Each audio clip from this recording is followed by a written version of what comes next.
Hello, YouTube. Good evening, and welcome back once again to The Edward. I'm your host, Eddie, and in tonight's video, I will be doing my episode review and recap for episode 6 of season 5 of Falling Skies. Now, before I begin, as usual, as I do with all of my episode review videos, if you are not caught up on Falling Skies, do not continue watching or listening to this video, as I will be going into depth regarding big spoilers. And, because a lot of stuff went down in tonight's episode, and a lot of it, was borderline, if that makes any sense. That being said, this was a good episode. I liked it. It was interesting because this was an episode where we got to see somebody else's perspective. So what had happened was the Black Hornet that had carried away Tom from his gunfight with Pope was shot down by an old man, a farmer in North Carolina. And they took Tom to the farmhouse, and it's where the old man, his daughter, and her 3 children live. So this family is living on this peaceful, quiet farm, which sits on thousands of acres of land, and it's miles from the nearest roads, highways, towns, cities, whatever. It's practically surrounded by wilderness. And they take Tom in, they fix him up, and they patch up his leg where Pope had shot him, and the old man explains, yeah, I shot down one of those bug things that was carrying you, and we patched you up. And Tom is, of course, hesitant as to what's going on, but he slowly starts to realize that these people have completely isolated themselves from the war. And when they welcome him to dinner and they do their dinner prayer, he starts to break down, because I think that he realizes that how much he has missed this, normal family together time. And, it brings back feelings of nostalgia, remorse, and grief. I mean, because he's sitting at the head of this table surrounded by this lovely family who's taking him in. And, they're saying grace, and they're acting as if everything is perfectly calm and normal in the world. And he starts to break down, because I think he's missed that all these years. And speaking of years, he confirms to one of the new characters, Kyle, the oldest of the grandkids on the farm, the 15-year-old. Tom tells him they've been fighting alien invaders for 3 years. So it confirms the theory that this show, even though it's 5 seasons, this war has gone on for 3 years. So that's definitely confirmed now. And Hal and Isabel, the nurse who helped him escape Pope's custody, are on Tom's trail. They discover the dead Black Hornet that was shot down by the old man, and they know that it was the one that took Tom, because they find his jacket, and they're determined to find him. And they're bonding along the way, and it turns out that her father was also a history buff, like Hal's father, Tom. And, they're starting to become closer. And it also makes you wonder, are he and Maggie officially done as a couple? Or are they on a break or hiatus? It's hard to tell. But, they're searching for Tom. Meanwhile, back at the second mast, they make a pit stop en route to Norfolk. And once they hit Norfolk, then they will hit Washington, D.C., where they will discover what is going on with the Ashveni and all of the enemy activity that's happening there. Maggie has the spikes in her that she got last season when she and Ben had the operation performed by Cochise and Anne when she was about to become a paraplegic. They put the spikes in her back to save her life. But unfortunately, it caused her and Ben to have uncontrollable, extreme attractions to each other, to the point where Ben has now officially declared his love for her, like finally said, I'm in love with you. And he says that too late, because Maggie and Cochise, it's interesting. I'm surprised Cochise would go behind Anne's back, because Maggie tells Anne, look, I need to get these spikes out of me. They're driving me crazy. I need to be my own person from now on. And Anne's like, no, absolutely not. You and Ben are my 2-star soldiers.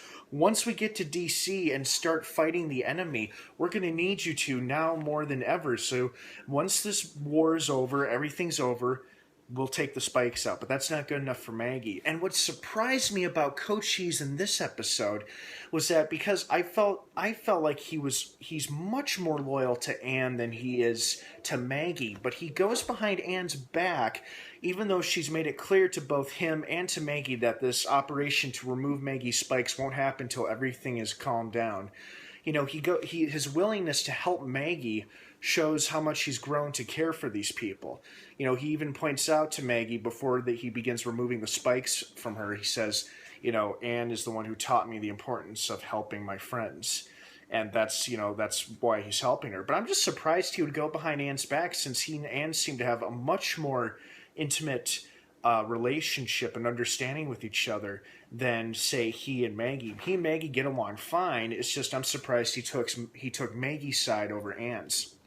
And while they're at this pit stop, the gunman who had held them at gunpoint in the last episode, Marty, who seems to have calmed down quite a bit. You know, he's got his head back on straight, and he's slowly coming back to everything. You know, he's become like Weaver's valet, so to speak. You know, he's constantly trying to please him, impress him, you know, giving him the best accommodations and whatnot. And while he's looking for whiskey at Weaver's request, because, of course, they have taken camp at a whiskey refinery, he uncovers a potential source of communication power for the Ishveni. And sure enough, it's confirmed by Cochise that is indeed what this orange glowing gray spiky orb is. It's some kind of Ishveni communication device. And thanks to Marty, now they might have a real chance into hacking the enemy's technology, thus getting a step ahead of them and figuring out how to finally beat them.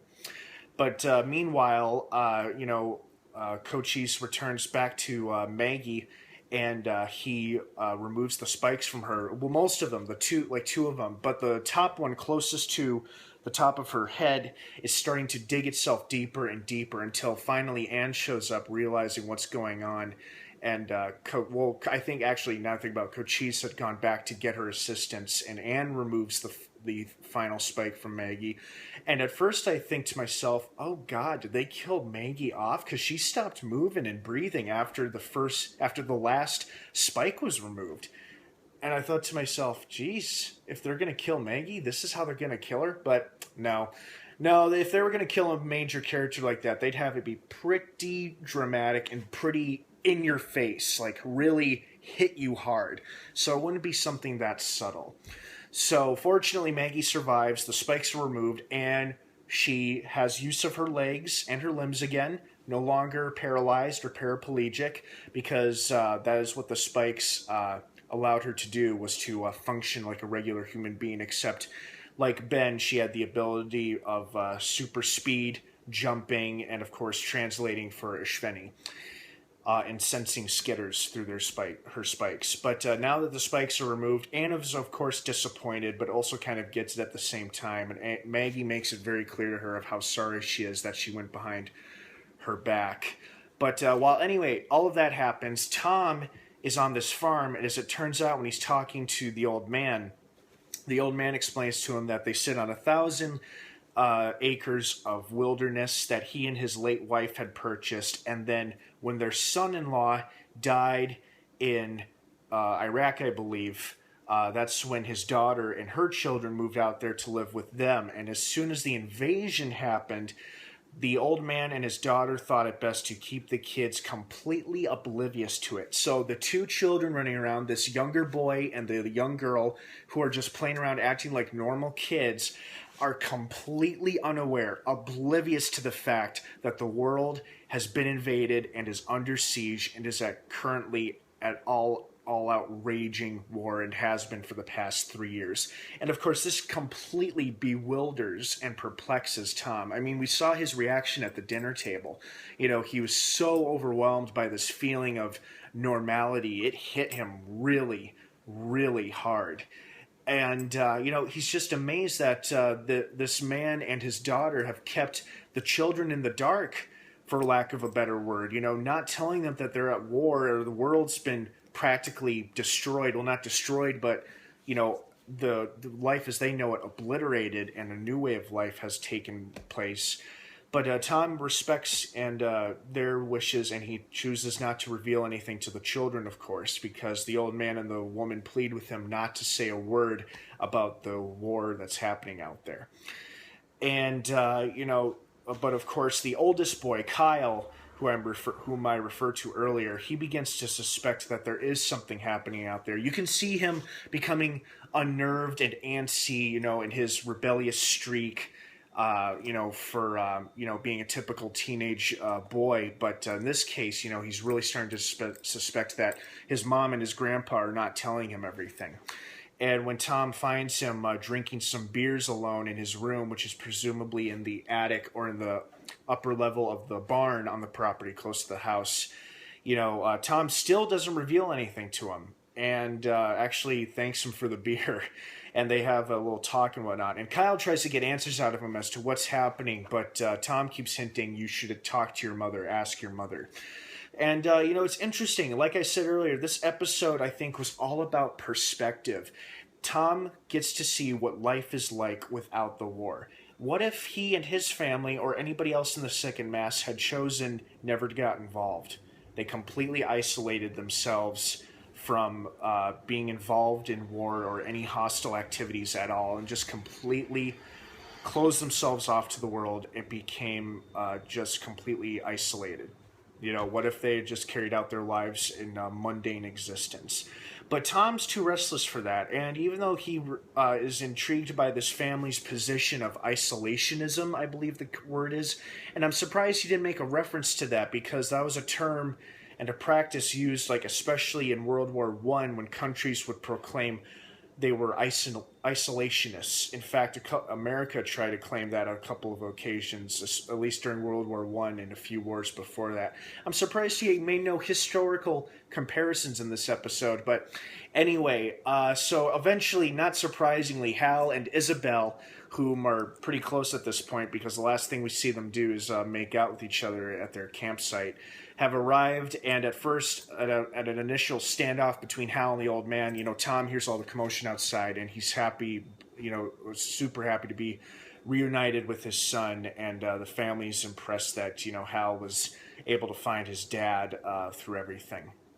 And so, that's pretty much the episode. The big moments were Maggie making the decision to having remove her spikes.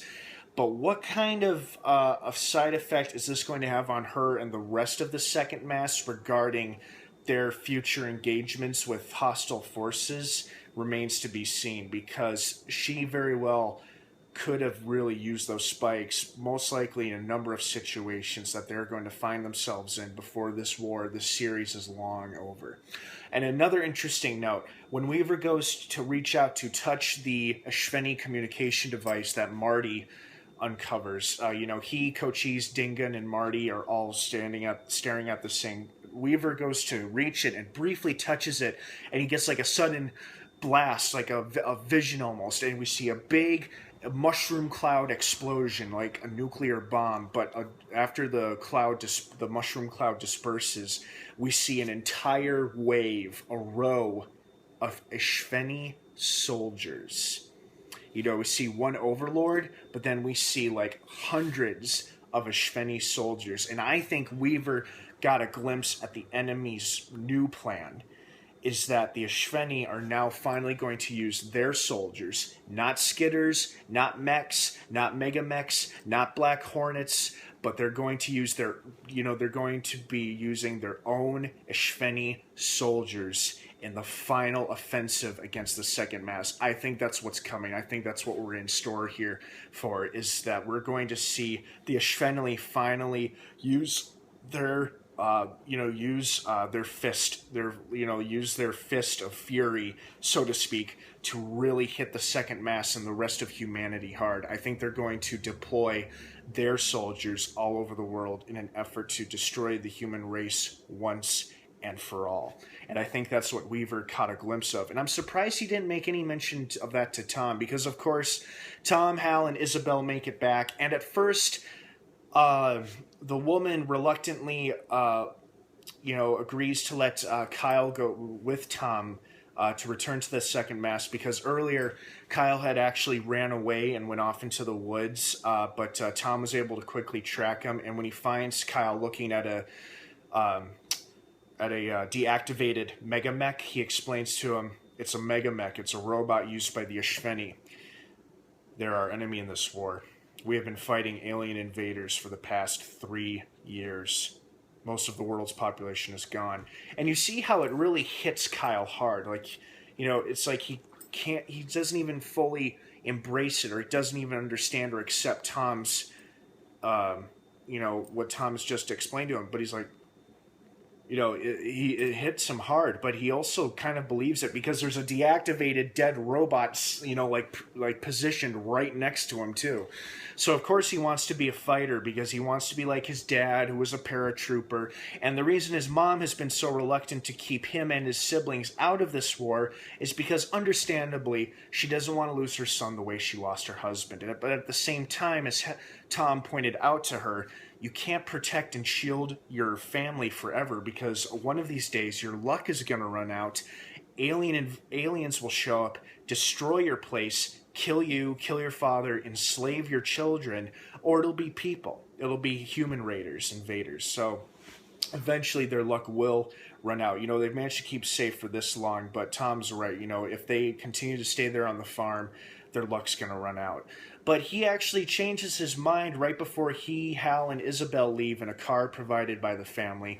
He tells Kyle to stay behind and keep his family safe. The best place for him is to stay on the farm and protect his family. And once the war is over, which he assures him it soon very will be, it's going to take a lot of strong men protecting and leading their families to rebuild America. And that's how he gets Kyle to stay behind.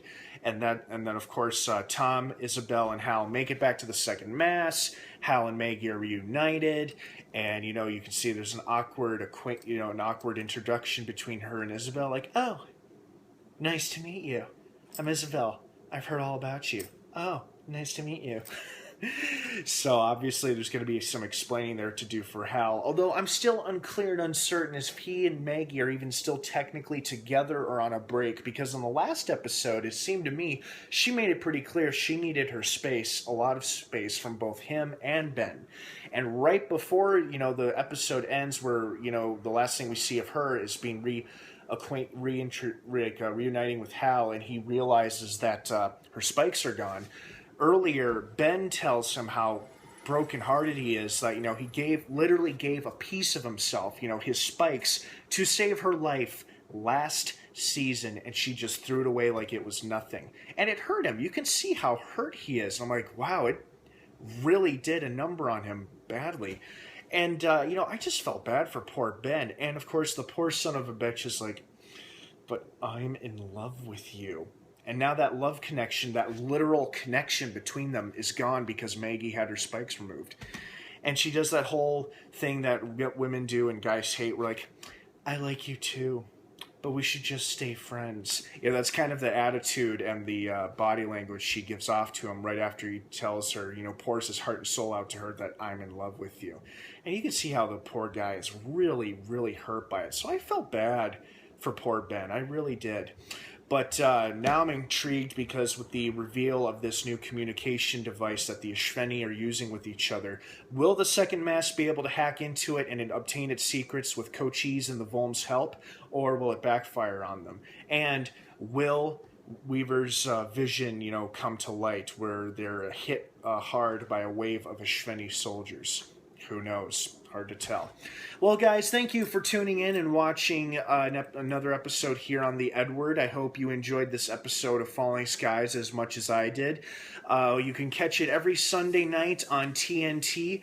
And, it's shaping up to be quite a season so far, and I think it's definitely going to be one of the most memorable ones. So, yeah, tune in every Sunday night on TNT for a new episode of Falling Skies. Thanks again for watching and tuning in. Don't forget to hit that subscribe button, like and comment on this video, share it. What were your thoughts and opinions to this most recent episode? What did you like about it? What did you not like about it? Would you have changed anything?